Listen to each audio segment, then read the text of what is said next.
Salut à tous, j'espère que vous allez bien. Et ben, je vous fais cette deuxième vidéo, la saison 2, l'épisode plutôt 2, sur les questions-réponses. Je vous avais dit que vous pouvez me laisser des commentaires sur les vidéos.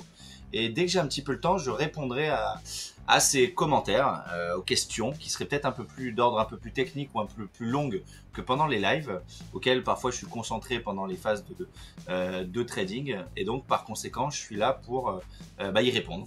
Maintenant, donc Daria, mon assistante, m'a sélectionné combien de questions? 15 questions auxquelles je vais répondre. Et n'hésitez pas, si vous en avez d'autres, vous mettez en commentaire des vidéos qu'on a actuellement, des questions techniques, moins, auxquelles je m'attarderai à répondre du mieux possible. Donc, on va commencer. Une question qui est de, alors c'est toujours @bivamiandrabami 3094. Salut Marc-Antoine, merci pour ton partage et il est clair que tu es le meilleur. Ok, ça démarre. Pour nous qui avons un boulot, comment faire du scalping? Peut-être du day trading, ton avis s'il te plaît. Alors ce qui est bien en scalping, c'est que vous pouvez sélectionner vos plages horaires, donc vous pouvez trader 1 heure en scalp. Et il y a trois sessions où il va y avoir de la volatilité, des volatilités qui vont être différentes.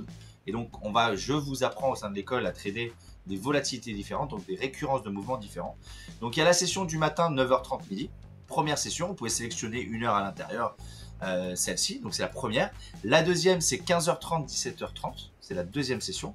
Et la troisième, c'est 18h30, 20h30. Donc, normalement, c'est l'ensemble des plages horaires. Et donc, si vous trouvez déjà au moins 1 heure dans une des trois, vous pouvez aller commencer à scalper. Pas la peine de partir sur une notion de swing ou de day trading et de suivre ça sur votre téléphone. Voilà un peu pour mon avis sur cette question. Question 2 de @z03n80. Avec le bloc 2 du master et étant disponible à 100% en distanciel, en combien de temps serait-il possible de générer des revenus? Alors, le bloc 2, c'est celui qui est vraiment lié à la gestion de portefeuille, où je vous apprends la partie gestion et trading. Sur ce programme-là en distanciel, vous avez un programme qui fait 136 heures. Donc, si vous êtes à plein temps, vous avez 1 mois de format. Et derrière, je pense qu'il faut 2 mois vraiment de mise en application pour bien, non pas comprendre les concepts, parce que vous allez les comprendre très simplement et très vite, mais surtout pour travailler des exercices visuels, travailler votre œil et des exercices pratiques qui vont pas être compliqués, mais vous devez travailler une redondance d'exercices de façon à ce que disons quand vous allez trader, ça devienne purement mécanique et que vous n'êtes plus en mode de réflexion, vous savez exactement ce que vous voulez faire.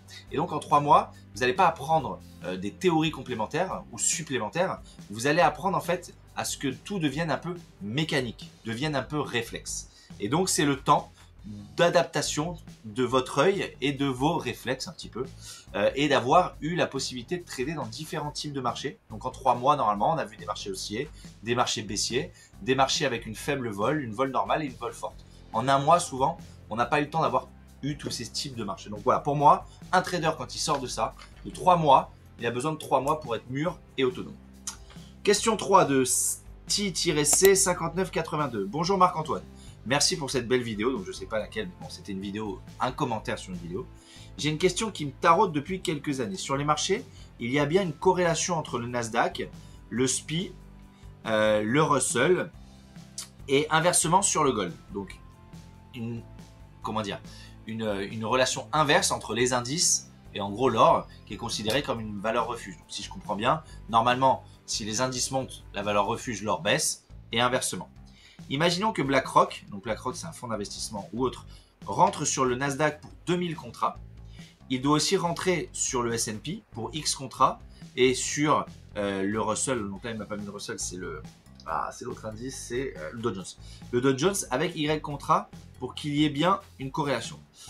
Alors là pour te répondre, il y a des gens qui vont sectoriser, donc des fonds d'investissement comme BlackRock vont parfois rentrer sur un panier d'indices, donc un panier d'indices ou même le Nasdaq, c'est-à-dire qu'ils veulent être sur l'indice Nasdaq parce que leurs analystes ont dit qu'ils pensaient que le marché des technologiques allait monter, donc ils ne veulent être que sur cet indice-là. Et parfois, il y a des fonds qui vont être multi-indices et donc qui vont rentrer sur non pas le caractéristique du secteur mais du pays, et donc les États-Unis, et là ils vont rentrer sur le Russell, le Dow Jones, le SPI et le Nasdaq. Donc en fait ça dépend et en effet normalement il y a une corrélation inverse entre les indices qui est une valeur risquée qu'on appelle et l'or qui est une valeur refuge, mais en ce moment c'est vrai que les deux vont vers les hauts parce qu'il y a de la liquidité, les gens pensent achètent de l'or et puis en même temps ils achètent. C'est vrai que parfois il y a des corrélations, parfois il y a des décorrélations et c'est souvent on dit que les obligations vont aussi à l'inverse des indices et parfois ça va dans le même sens. Et c'est des cas particuliers. Question 4. Autre question. Bah tiens, c'est la même personne. Autre question, j'en profite, car c'est rare d'avoir quelqu'un comme toi qui maîtrise. On essaie. Exemple, sur le carnet d'ordre, nous avons un sweep et le cassage de haut, sur les cassages de haut. Ok. Et il y a beaucoup d'ordres ask, donc ask, c'est les vendeurs pour faire monter. Alors normalement, l'ask, c'est pour le bid, c'est les acheteurs, l'ask, c'est pour les vendeurs. Donc il y a beaucoup d'ask pour faire monter le prix. Et le prix redescend de quelques ticks sans qu'il y ait aucun contrat au bid. Donc ça veut dire aucun contrat qui ont été traités. Comment un prix peut redescendre sans contrat au bid? Ah, alors ça veut dire qu'en fait, il faut savoir que tous les chiffres que vous voyez, ici par exemple sur le carnet d'ordre, vous avez les vendeurs et les acheteurs. Ici, c'est ce qu'on appelle, c'est de la liquidité qui est là, qui sont faites par des market makers. Les market makers sont des agents qui cotent le marché et qui cotent le marché selon un modèle de valorisation. Alors, c'est des modèles qui peuvent s'appeler modèle de Monte Carlo sur les options, le modèle de Black & Scholes. Disons que c'est des modèles de valorisation. Et ils cotent ici en fonction, donc ici c'est le produit du futur, en fonction d'un marché cash. Et quand le marché cash ou le spot va bouger, le futur va suivre. Et donc il peut monter parce que le spot monte sans qu'il y ait forcément un échange. C'est parce que leur modèle de valorisation vient de dire que le prix du futur vient de monter de 5, doit monter de 5, parce que le prix du sous-jacent cash ou spot est en train de monter de 5. Donc en fait, le prix va monter et descendre, non pas forcément toujours en fonction de l'offre et de la demande, ou du nombre de contrats échangés entre les acheteurs et les vendeurs, entre le bid et l'ask, mais il peut aussi monter en fonction du modèle, du pricing, du valorisation de l'actif derrière, qui va faire monter le prix du cash et du spot, et donc forcément en conséquence faire monter le prix du futur qui est relié mécaniquement au prix du spot. Voilà un petit peu. J'espère que c'est pas trop compliqué, mais disons que j'ai essayé d'être... C'est un peu une question technique, ce que tu me demandes, donc j'espère que des gens qui sont là pour un petit peu juste, quelques questions-réponses basiques, ne seront pas trop perdus sur cette explication. Question de Rémi Henry, 82 13. Allez là, la suite. Salut. Alors, qu'est-ce qu'il me dit? Hop. Petite question au passage. Une fois les comptes financés, combien de temps peut-on les conserver pour les trader et en tirer un max? Ça serait cool de trader le gold ou un carnet lourd, juste pour la pédagogie. Alors, ça dépend de la propre firme. Chez Apex, par exemple, tu peux les trader 8 jours, tu as des cycles de 8 jours. Après, tu redemandes un payout si tu continues à les monter. Donc, en fait, tu peux les garder ad vitam aeternam. L'idée, c'est de les garder toujours le plus longtemps possible pour en profiter le plus longtemps possible. Donc, en fait, il n'y a pas un temps optimal, c'est un temps maximal d'essayer de les tenir le plus possible. Voilà pour moi. Ce serait cool de trader le gold. Alors, le gold, tu peux le trader, c'est le GC, il est sur côté au CMI, donc tu peux le faire. Ou un carnet lourd, les carnets lourds, comme le S&P tout à l'heure dans une question, c'est le ES. Le Stoxx, alors le Stoxx, il n'est pas chez Topstep parce qu'il cote chez Eurex, la chambre Eurex, et Topstep ne propose pas Eurex, mais chez Apex, tu as Eurex. Et donc, l'Eurostoxx, c'est carnet lourd, c'est le sigle FESX. Par exemple. Question 6. Question 6. De @raibijamila9573. Bonjour Marc-Antoine. Est-il possible d'utiliser uniquement les plateformes fournies par les propres firmes, genre TopStepX ou ProjetX? Et que penses-tu de ces outils? Je n'ai pas les moyens de me payer Jigsaw ou Atas. Alors oui, tu peux utiliser Tradovate aussi, qui est gratuit. Ce type de plateforme fournie par les propres firmes et gratuites sont très très bien. Et je les trouve même mieux que Atas, par exemple, qui a un flux rythmique sur lequel il y a souvent des soucis de lag ou de latence quand les marchés vont un peu vite. Donc tu peux très très bien les utiliser et je les recommande parce que moi-même, je n'utilise que ProjetX, TopStepX et Tradovate. Et j'utilise pas Jigsaw que je connais pas non plus. Merci, à très bientôt. Très bientôt. Nous sommes presque à la moitié. Question 7. Eric 539-13. Bonjour Marc-Antoine. Waouh. Es-tu soumis toi également, comme énormément de personnes qui tradent des comptes PH et Apex, qui ont des paiements réguliers, à devoir fournir des explications détaillées de la stratégie ces dernières semaines avant de recevoir un paiement, à savoir une explication des règles d'entrée, des stocks et take profit, des gestions de trade, etc. En exigeant des captures d'écran de trade pris 2 jours avant et 10 jours après le mail d'Apex. La question se pose de savoir si la masse de traders chez Apex qui ont des paiements réguliers, mais bas ou moyens par rapport à d'autres plus élevés, comme tu peux l'être avec d'autres dans le top payout Apex, et sont en quelque sorte des vitrines pour Apex, sont soumis aux mêmes exigences que la masse des traders par avance, merci.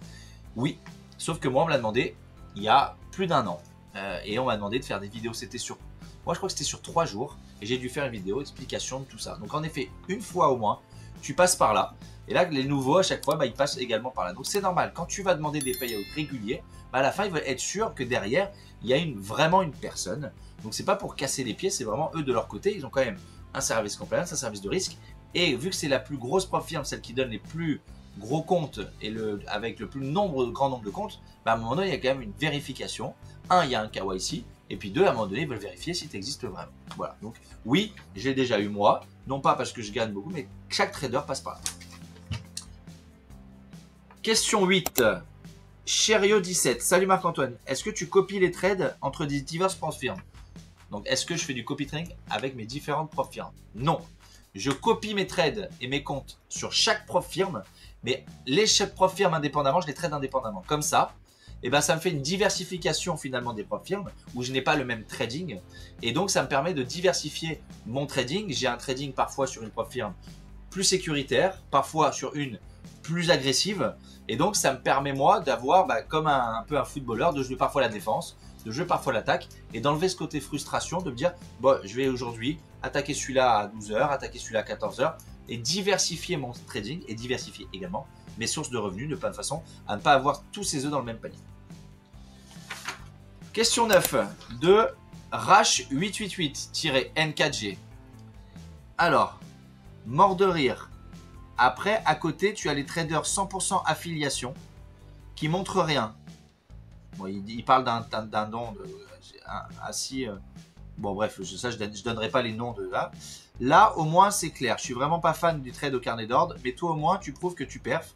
Franchement, vraiment propre. Je voulais savoir, tu as trouvé cette consistance au bout de combien de temps? Alors moi, ça fait près de 18 ans qu'on m'a appris à trader au carnet dans le fonds d'investissement que j'étais à Amsterdam, Van der Molen. Et ensuite, j'ai adapté au fur et à mesure parce que les marchés évoluent. Et donc, il n'y a pas eu de grands changements. Il y a juste de l'adaptabilité par rapport à différents carnets, différents produits. Donc, cette consistance, je l'ai depuis des années et des années. Le Nasdaq, figurez-vous, je le trade que depuis 3 ans. Même pas 2 ans et demi. Avant, je ne le connaissais pas, je ne le tradais pas.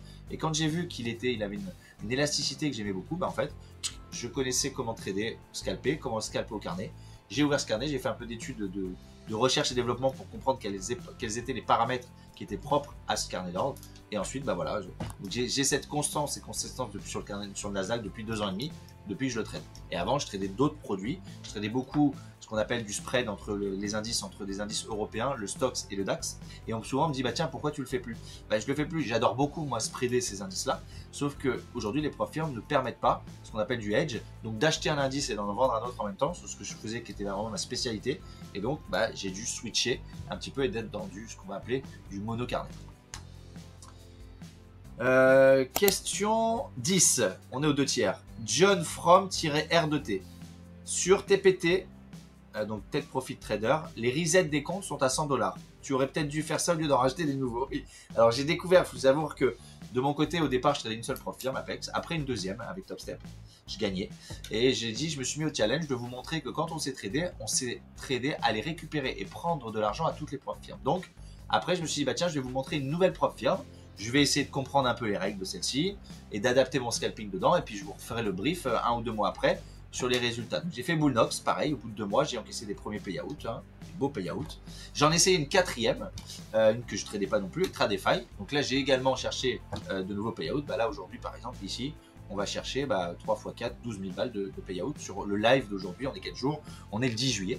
Donc ça, je le fais en direct sur les lives que je fais tous les jours. Les gens voient comment je monte les comptes au fur et à mesure. Et donc là, j'en essaie une dernière parce que je suis épuisé. Après, si je ne peux pas trader tout, ça va être compliqué. C'est bien de mettre des challenges et de vous montrer que quand on sait scalper, on sait aller chercher. Mais après, on n'est pas un poulpe. Et comme je vous le disais, comme je ne linke pas tous mes comptes, en tout cas, je ne linke pas toutes mes prop firmes. Quand je commence à attaquer une prop firme, après, je vais attaquer une autre. Tout ça, je ne peux plus le faire. Donc là, je suis sur TPT où j'essaye. Et en effet, quand vous achetez un compte, c'est peut-être 200, $250. Si vous prenez un nouveau challenge, moi, j'ai repayé des nouveaux challenges à 250 et en fait, il y avait la règle comme quoi on pouvait le resetter à 100 balles, donc ça va coûter trop cher. Je paye au départ le coût de l'ignorance. Voilà, on paye l'ignorance. Question 11. Calex33. Bonjour, quelle est la formation à choisir pour apprendre à trader en votre compagnie? Eh bien, la formation scalping ou la formation prop firme sur notre site internet. Voilà. Question 12, Joe Blow 5588. Quel est le nombre total d'élèves? Alors sur 2000, combien ont-ils tous dépensé en challenge et en fundy de compte? Quel est le résultat net pour le moment si on prend en compte aussi le prix de training? Les amis, je suis pas derrière tout le monde. Je sais pas combien ils dépensent en challenge. Ceux qui ont le plus de moyens, bah, ils dépensent un peu plus. Donc, ils investissent plus, partirait plus de questions d'investissement. On investit on investit en soi. Donc, on met de la trésorerie de côté pour payer les challenges et les frais d'activation. Et cet investissement, derrière, vous avez un retour sur investissement. Pour moi, je le vois plus comme un côté investissement qu'un côté de dépense. Combien d'élèves on a formé depuis début janvier, donc sur 2025, on a dû former peut-être 300 et 400 traders. Et puis sur l'année dernière, on a fait pareil. On a fait entre 200 et 300 traders l'année dernière. Et j'ai pas les résultats. Alors si vous voulez avoir les résultats, vous allez sur Discord. Pêle-mêle, les élèves mettent leurs résultats, leur payout, et vous avez toute cette transparence et vous pouvez également les contacter. Question 13 de Jean Canto 71 64. Salut, je vois que tu maîtrises vraiment bien. Ça fait 5-6 vidéos que je regarde et c'est très intéressant. Par contre, une question. Tu détermines l'achat ou la vente après l'ouverture, je pense. Mais surtout, est-ce qu'il t'arrive de changer de sens dans la séance? Merci, en tout cas, je suis fan. Alors oui, ça m'arrive de changer d'avis dans la séance. Vous le voyez. De toute façon, vous voyez toutes mes explications, tout ce que je ressens, tout ce que je pense, je vous le dis en direct pendant mes lives. Donc oui, vous voyez, parfois j'ai un biais baissier, parfois j'attaque des longs une demi-heure après parce que le marché a beaucoup descendu. Donc il m'arrive, le scalping de toute façon c'est quoi? C'est le principe d'acheter et de vendre sur le marché quelle que soit la tendance. Et donc oui, parfois je mets des vendeurs et parfois je mets des acheteurs sur une session de 1 heure parce que je vais trader en fonction de la récurrence des mouvements sur un marché et je ne vais pas avoir en tout cas, je ne vais pas vouloir prendre une tendance où je pense que ça va monter, où je pense que ça va descendre. Donc oui, il m'arrive de changer d'avis, tout à fait. Parce qu'il n'y a que les cons qui ne changent pas d'avis. Question 14. De Time to Grow 3424. Le problème, c'est que j'ai autant envie de faire la formation pour le trading que pour faire une soirée resto avec eux. Ça va être magique. Écoutez, l'important quand on fait dans la vie, c'est de prendre son pied. Voilà, la vie, elle est courte. Elle est longue pour ceux qui ont un long chemin de croix, mais disons qu'elle est... Voilà. Et donc, il faut prendre la vie du bon côté, il faut prendre la vie de manière positive, et les choses qu'on fait dans la vie, il faut les faire bien, évidemment, mais il faut les faire aussi avec plaisir. Et de mon côté, quand vous me voyez ici, l'énergie qui règne 5-0, c'est une énergie positive, de façon à créer des ondes positives et donner des ondes positives. Donc oui, parfois ça nous arrive, un vendredi d'aller manger à midi avec les apprenants ici. On fait une petite table de 15 et voilà. Et on boit un petit verre de rosé et parfois un petit verre de rhum. Et on arrive, on va trader, on fait attention. Mais oui, on est joyeux, on est content d'être là. Et le trading, c'est la vie. La vie pour moi, c'est le trading aussi. Avec ses hauts, ses bas, avec ses côtés positifs et négatifs, mais surtout avec sa joie de vivre que vous verrez tout le temps. Ah, j'ai débouché. Dernière question. Encore Jean Canto. Jean Canto, non? Jean Canto 71-64. Bonjour, encore moi. Bah oui. T'es quand même une bête. J'ai encore regardé pas mal de vidéos. J'ai mis des pouces. Bah c'est cool. Comment tu fais pour trader plusieurs firmes en même temps? T'as plusieurs écrans en simultané? Oui. Ici, regardez. 1, 2, 3, 4, 5, 6, 7, 8, 9, 10, 11. 11. Mais après, c'est parce que je trade sur 5 firmes en même temps, les amis. Puis je fais d'autres choses à côté. Ça commence à m'intéresser, ton truc vient du poker. Pour les gens, joueurs de poker, celles que les jeux de stratégie, échecs, tout ça, le trading c'est pour vous. On essaie de dompter le marché financier où il y a une part d'aléatoire. L'aléatoire c'est une part de hasard. On essaie de faire en sorte que le hasard, que l'aléatoire soit le moins présent possible. Toutefois, il est toujours présent. C'est un peu comme vous jouez au poker, vous avez les as, vous êtes presque sûr de gagner, sauf qu'il y a toujours une part d'aléa. Et vous allez essayer de faire le maximum de paires d'as de façon à ce que l'aléa va le repousser au maximum, de façon à être presque certain de gagner à tout le temps. Pas sur un coup, mais en tout cas sur l'ensemble des coups. Donc ça ressemble beaucoup le trading au poker. Donc ceux qui sortent, qui viennent de là, ça leur parlera énormément. Et ben voilà, c'est magnifique. On a répondu. N'hésitez pas, quoi. Alors déjà, à aimer, à liker les vidéos, tout ça, avec plaisir. Mais à laisser d'autres commentaires. Comme ça, je ferai ça encore une fois par mois. Questions-réponses, où j'essaie de répondre un petit peu à tout à chacun. Et comme ça vous permettra de rentrer avec moi au sein de Exelo, c'est de répondre à toutes ces questions et d'avoir cette interaction ensemble. Voilà les amis, je vous souhaite une bonne journée. J'espère que le visionnage vous a plu. Et puis je vous dis à bientôt pour des prochaines aventures. Ciao!